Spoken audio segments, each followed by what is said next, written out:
नमस्कार मित्रों, कैसे आप सभी लोग अच्छे हैं। बहुत अच्छी बात है। आप सभी का स्वागत है। मैं Rajesh, Shri GK Jain higher secondary school Royapuram Chennai 13। मित्रों, आज हम लोग 7th स्टैंडर्ड में पृथ्वी की उत्पत्ति, पृथ्वी की आंतरिक संरचना, भूगोल, पृथ्वी का आंतरिक संरचना जो है वह भूगोल के अंतर्गत आता है। तो आज हम लोग पाठ 1 भाग 1 7th स्टैंडर्ड में पृथ्वी की आंतरिक संरचना के बारे में विस्तार पूर्वक चर्चा करेंगे। ठीक है दोस्तों, आपको पता है कि पृथ्वी की उत्पत्ति का इतिहास बहुत प्राचीन रहा है। पृथ्वी की उत्पत्ति के बारे में बहुत मतभेद भी रहे हैं, लेकिन निम्न तथ्यों के आधार पर पृथ्वी की उत्पत्ति को लेकर के दो मत प्रचलित हैं। पहला है धार्मिक मत और दूसरा है वैज्ञानिक मत। धार्मिक मत के अनुसार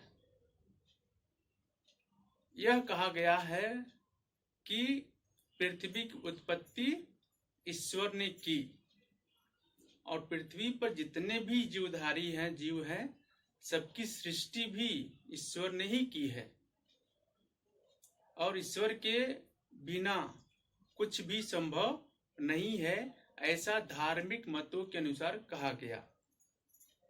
दूसरा तथ्य आता है वैज्ञानिक मत। वैज्ञानिक मतों का मानना है कि पृथ्वी की उत्पत्ति लगभग 4000 करोड़ वर्ष पूर्व हुई। कितना? 4000 वर्ष पूर्व, 4000 करोड़ वर्ष पूर्व पृथ्वी की उत्पत्ति हुई। इसमें सूर्य का ग्रहों का गोला के आपस में टकराने के कारण जो नक्षत्र थे, जो ग्रह थे, वह सूर्य के चारों तरफ परिक्रमा करने लगे। उन्हीं ग्रहों में से एक टुकड़ा था पृथ्वी। कहा जाता है वैज्ञानिकों के अनुसार कि पृथ्वी जो है लाखों करोड़ों वर्ष आग के गोले के समान धधकती रही। कालांतर में चलकर भारी वर्षा के कारण पृथ्वी धीरे धीरे ठंडी होती गई और जब पृथ्वी ठंडी हुई तब उस पर जीवों का, वनस्पतियों का होना संभव हुआ और वह एक प्रकार से पठार का रूप धारण की। ऐसा वैज्ञानिक मतों के अनुसार माना जाता है। ठीक है, अभी तो हम लोग पृथ्वी की उत्पत्ति के बारे में चर्चा की, जो सभी लोग जानते हैं।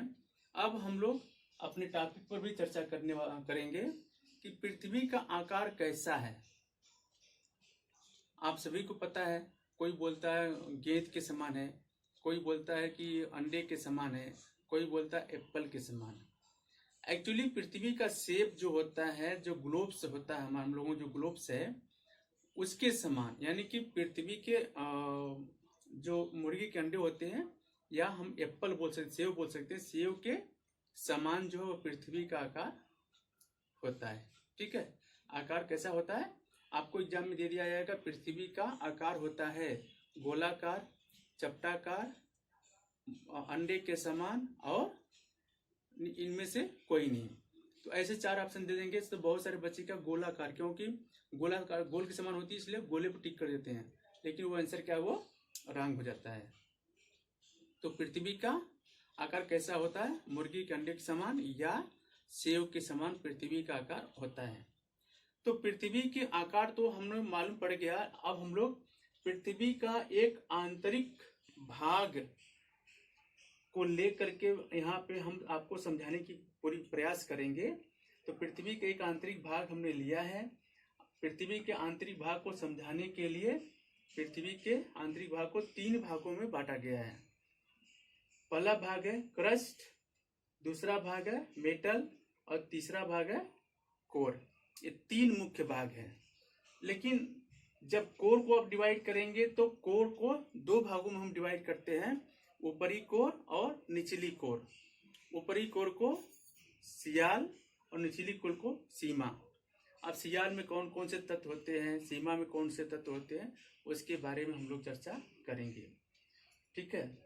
तो पृथ्वी का आकार एक अंडे के या सेव के समान दिखाई देता है। पृथ्वी की आंतरिक संरचना को 3 भागों में बांटा गया है। जो पहला भाग क्या है, क्रस्ट है, दूसरा भाग मेटल है और तीसरा भाग कोर है। तो अब हम लोग कोर के बारे में चर्चा करेंगे। कोर मतलब क्रस्ट, सबसे ऊपर क्या है, क्रस्ट है, और कोर सबसे निचला भाग है। तो हम लोग अभी क्रस्ट के बारे में चर्चा करेंगे। पृथ्वी के सबसे बाहरी भाग जो होता है वह हम क्रस्ट कहते हैं। ये ऊपर वाला भाग क्या होता है, क्रस्ट होता है। क्रस्ट को हिंदी में हम क्या बोलेंगे, पपड़ी। क्रस्ट को पपड़ी भी हिंदी में हम बोलते हैं, ठीक है। इस परत की मोटाई लगभग 5 से 30 किलोमीटर। जो पहला परत आपका ये क्रस्ट है, इसकी जो मोटाई होती है वह लगभग 5 से 30 किलोमीटर। कल्पना कीजिए कितनी मोटी पृथ्वी है। इसकी चौड़ाई जो है वह लगभग 5 से 30 किलोमीटर होती है। आप कल्पना करके सोच सकते हैं कितनी मोटी पृथ्वी है। क्रस्ट वाले भाग में सिलिका और एल्युमिनियम, जिसे सियाल कहते हैं। जो क्रस्ट के हम 2 भाग बांटते हैं। एक भाग होता है सियाल। सियाल में क्या क्या होता है, सिलिका और एल्युमिनियम की मात्रा जो ज्यादा होती है, जिसे हम सिलिका कहते हैं। और क्रस्ट का जो नीचे वाला भाग होता है उसको हम क्या कहते हैं, सीमा। सीमा में जो होता है वह मैग्नीशियम सबसे ज्यादा मात्रा में होती है, जिसे हम सीमा कहते हैं। सियाल क्रस्ट के ये 2 भाग हो गए, ठीक है। अब हम लोग तीसरे भाग के बारे में चर्चा करेंगे, मेटल। मेंटल नहीं, मेटल, मेटल। तो पृथ्वी क्रस्ट के निचले वाला भाग जो होता है उसे हम क्या कहते हैं, मेटल। मेटल के ऊपरी वाला, क्रस्ट और मेटल के बीच के भाग जो होता है वह ऊपरी मेटल है। इसके बारे में हम लोग चर्चा करेंगे। और मेटल को भी देखिए यहाँ पर लिखा है ना, क्रस्ट के निचले भाग को मेटल कहते हैं। इस परत की मोटाई लगभग कितना होता है, 2900 किलोमीटर, माने कि 2900 किलोमीटर होती है। इसके ऊपरी परत की मोटाई लगभग 700। जो ऊपरी परत है, ऊपरी मेटल है, इस परत की मोटाई जो है 700 किलोमीटर तक होती है। और उसके मेटल की निचली परत की मोटाई जो होती है वह लगभग 2009 से लगभग 5000 किलोमीटर तक होती है। तो ये हो गया आपका मेटल, ठीक है। अब हम लोग लास्ट परत के बारे में चर्चा करें, जो कोर है।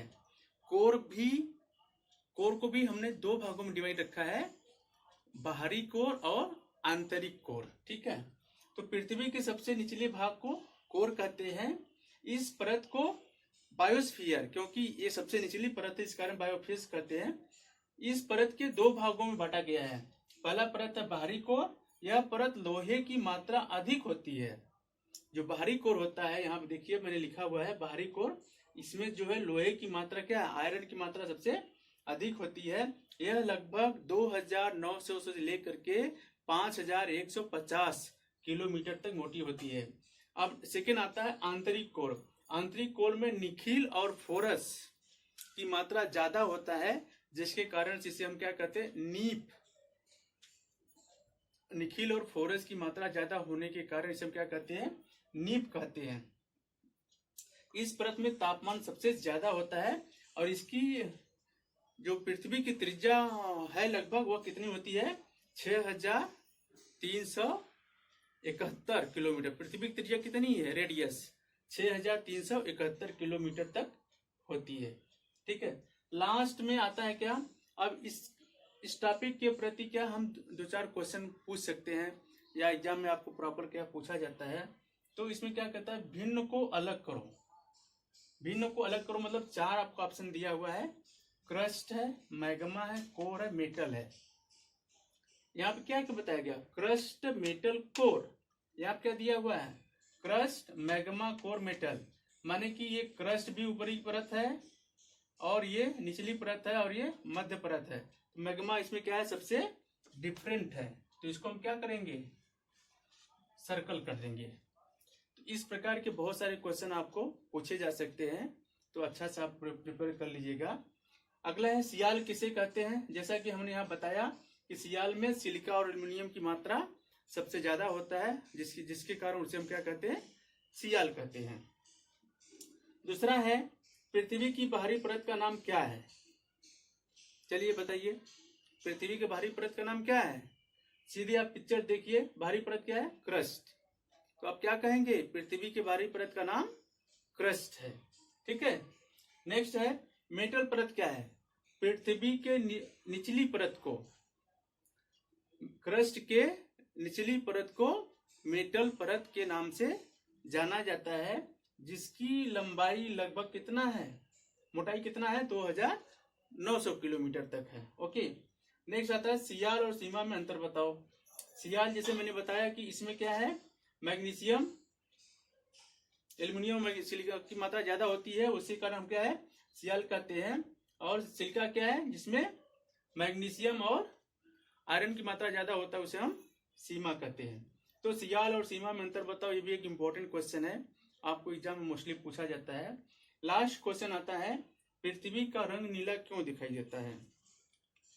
चलिए बताइए। पूरे 8 ग्रह हैं, 8 ग्रहों में से पृथ्वी एक है उसमें से, तो उसका रंग नीला क्यों दिखाई देता है? क्योंकि पृथ्वी पर 71% क्या है? पानी। पृथ्वी पर 71% क्या है? पानी है, वाटर है, जिसके कारण से पृथ्वी नीला दिखाई देती है, और पृथ्वी को नीला ग्रह भी कहते हैं। बहुत इंपॉर्टेंट है, आप ध्यान रखिएगा। ठीक है। बाकी के 29% क्या है? पर्वत है, पठार है, नदियां हैं, चट्टान है, मैदान है, घाटियां हैं, ये सब क्या है? 29% में ये सब है। और 71% में क्या? पूरा पानी है। जो भी हम क्या पिछले कक्षा में हम लोगों ने सागरों के बारे में चर्चा की, कितने सागर हैं, वो सब सागर। ठीक है। तो अब एक और क्वेश्चन बनता है कि पूरे ग्रहों में से ऐसा ग्रह कौन सा है जिस पर जीवन संभव हुआ? तो आपका जवाब क्या होगा? मंगल है, चंद्रमा क्या है? पृथ्वी। Very good. पृथ्वी पर क्या है? जीवन संभव हुआ। क्यों संभव हुआ? क्योंकि पृथ्वी पर एक लिविंग थिंग, रहने के लिए जो चीजें आवश्यक होती है, लगभग सभी चीजें पृथ्वी पर विद्यमान है। जैसे हवा है, पानी है, सूर्य का प्रकाश है, भूमि, वनस्पतियां, तो ये सभी क्या है? मनुष्य को जीने के लिए क्या है? बहुत ही उपयोगी होती है। इस कारण से पृथ्वी पर जीवन संभव हुआ। मित्रों, मुझे लगता है कि ये सब लेसन के अंतर्गत आपको अच्छी तरह से समझ में आ गया होगा। सियाल क्या है, सीमा क्या है, क्रस्ट क्या है, मेटल क्या है, बाहरी कोर क्या है, आंतरिक कोर क्या है, मेटल की ऊपरी परत क्या है, मेटल की निचली परत क्या है, कौन सी परत में कौन सा खनिज तत्व ज्यादा होता है, आपको समझ में आ गया होगा।